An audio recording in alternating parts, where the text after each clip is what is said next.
it's me, Jessa. SBI Austin, welcome to Jesting Vlog. So, ayun, we're back. Welcome again to Jesting Vlog.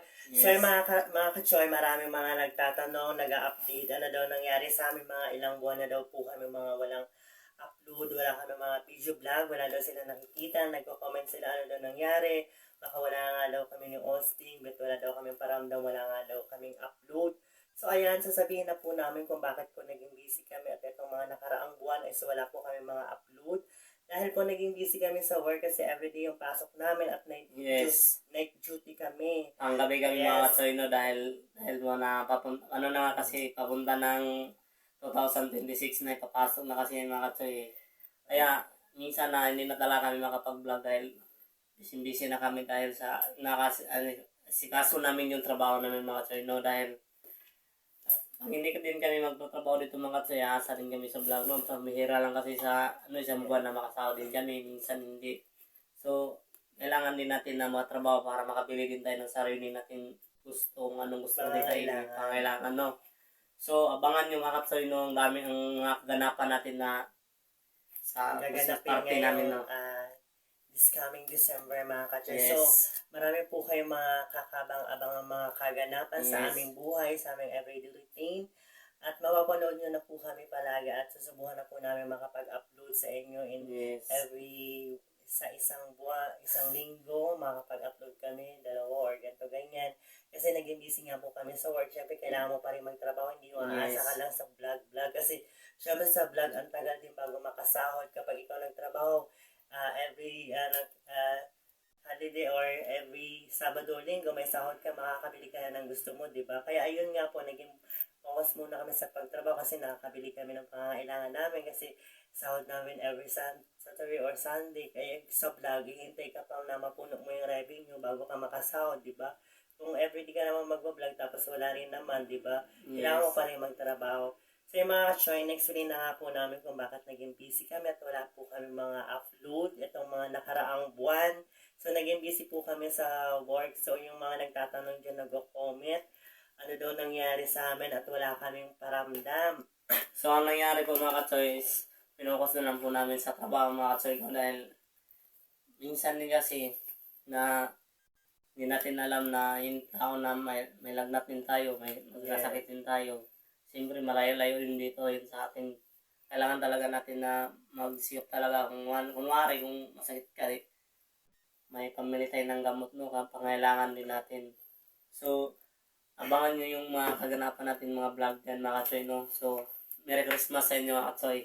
So, today is December, mga katsoy, o, diba? Yes. So, ayan, ito yung happy moment ni Austin dahil makapag-celebrate siya ng Christmas Eve dito sa Maynila. So, ayan, ma-realize niya rin yung, yung experience dito, yung Christmas dito sa Manila kaysa doon sa kanila sa lugar nila sa Bando, di ba? Kamusta naman yung magiging first Christmas mo dito sa Maynila, o di ba? First time niya dito, mga kasyoy. So, parang naman din dito, mga katsoy, parang maganda rin dito mag-Pasko kasi di ba nga Pasko, marami ng mga dito, mga makikita mo ng mga bagay na gusto mo talagang bilhin. Gusto mo talagang kalitin mga katsoy, no? So, yun lang mga katsoy, abangan niyo yung ibang vlog natin mga katsoy. So, and then tatanungin din natin. So, ilang buwan na nga ba si Austin dito sa Manila at kamusta na yung mga naging experience niya dito? Kamusta naman na yung mga naging experience mo dahil ilang buwan ka na rin dito? Okay lang din mga katsoy, no? Dahil bumuti na tayo. Yes, so ayan, marami rin nag-improve sa kanya simula yung nagkarating siya dito hanggang ngayon. O yan. Hindi na maitim. Yung mukha natin na makinis na. Hindi glowing na. Kaso lang wala ng gupit mga katsoy. Yes, mga katsoy. Dahil hindi na ako nakapagupit ng buko mga katsoy dahil ninuna ko talaga yung trabaho. Wala na kasing lakas na makapagupit. So ay mga katsoy, ito pa rin po kami ni Austin. Magkasama pa rin po kami at naging busy lang po kami kaya po wala pa po kaming mga updates sa inyo at don't worry, ma-update nyo na po kami at mapag-upload na rin po kami sa aming YouTube channel at magbaback to YouTube ulit kami mga katsoy. So ngayon mga katsoy, ayun lang muna yung amin na-explain kung bakit hindi kami nakapag-vlog kasi meron naman na po kami naka-ready. I-edit na lang po namin to at i-upload. baka itong month na to or sa susunod na month, meron na po kayong mga aabangan sa aming everyday life routine.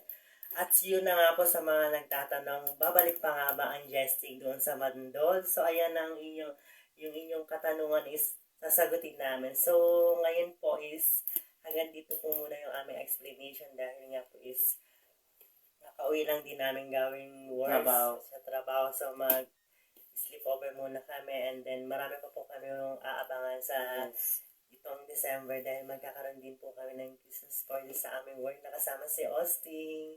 So, yun lang po mga Choy, no? Bye-bye mga Choy, no? And then, sa ngayon din, kaya rin naging busy kami at ako dahil meron din kaming binabantayan or inaalagaan na chikiting. So, ayan, hello! Mag-hi ka, dali. Hi, mga kachoy. So, yung mga kachoy, meron kami binabantayan or inaalagaan. Ayan. So, i-reveal na lang namin siya sa inyo. Sa susunod, sasabihin namin sa inyo kung sino siya at bakit lang ngayon namin siya pinatalala at bakit hindi namin siya nakasama sa mga vlog-vlog mga kachoy. So, i-reveal namin yan sa inyo soon. Yes. At so, ayan. Hello, Kadali. Hello. Hello, mga kachoy. Good morning. Good morning, mga kachoy. Merry Christmas sa inyo, Dali. Merry Christmas sa inyo, mga kachoy. So, ayan. Hanggang dito na lang po muna.